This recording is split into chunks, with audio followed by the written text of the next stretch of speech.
Hey, good afternoon. My name is John Imes, and I'm a research biologist, geospatial analyst for the US EPA. Today I want to give an overview of the environmental issues that Richard Mosse addressed with his piece in the North Carolina Art Museum called Subterranean Fire, Panatal. This piece really details forest and wetland deforestation that was caused through human-induced fire in Brazil. The area is large, 58,000 square miles, roughly the size of the state of Georgia.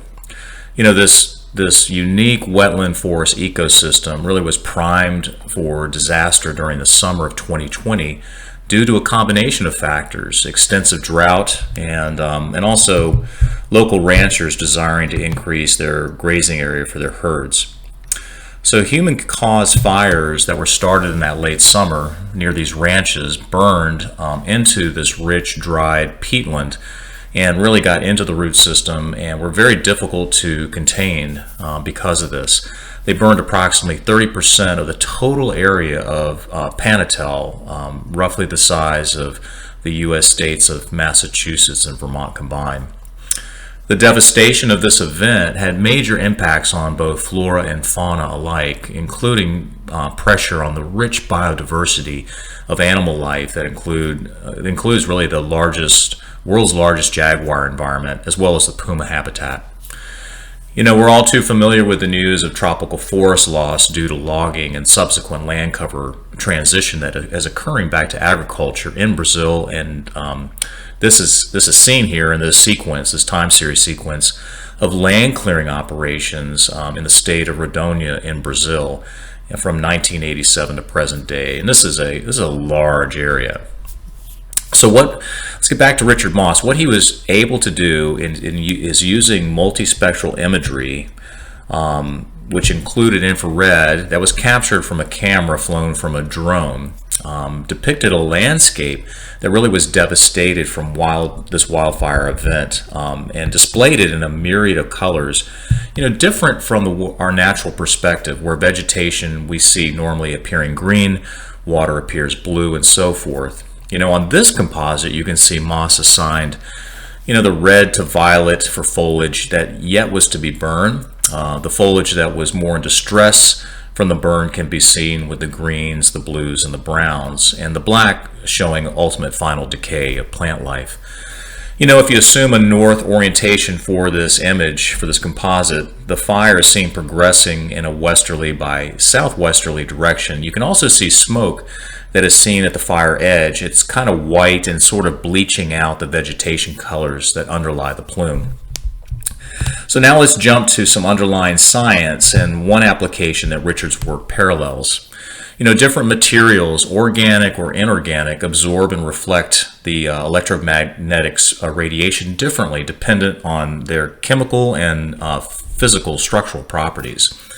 So looking at a leaf, chlorophyll utilizes both the red and the blue spectra of incoming solar radiation, really for their photosynthetic processes. The green spectra is not used and is therefore reflected off the leaf, allowing us to see these tree crowns as green.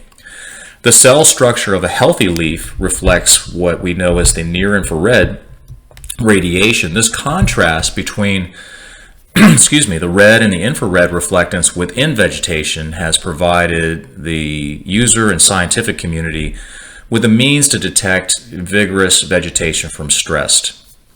Scientists have mapped vegetation vigor or greenness using these spectral indices that incorporate this red and near-infrared spectra, or what we call the red edge. This can be seen in this comparison I'm showing you between two satellite images from the Landsat satellite taken over Northern California, north of Sacramento. The image on the left maps land cover, much like Mosse did in his work, assigning colors unnatural to how we view them with the human eye. However, the image on the right shows what we call the Normalized Difference Vegetation Index, or NDVI for short, where it maps where greenness levels are higher and lower. So the darker the green, the higher the greenness, obviously.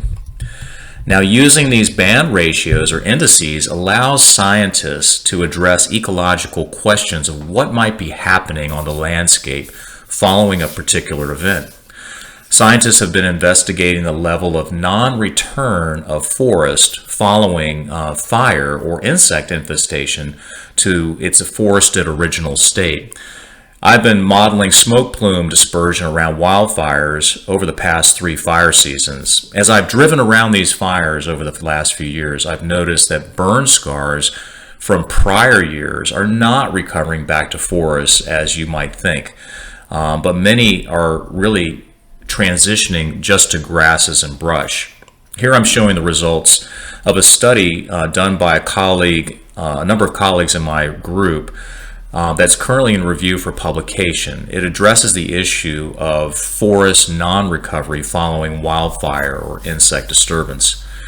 You know, using continental scale land cover maps that were created from vegetation indices and other metrics from the USGS, these researchers were able to assess these change metrics since 2001.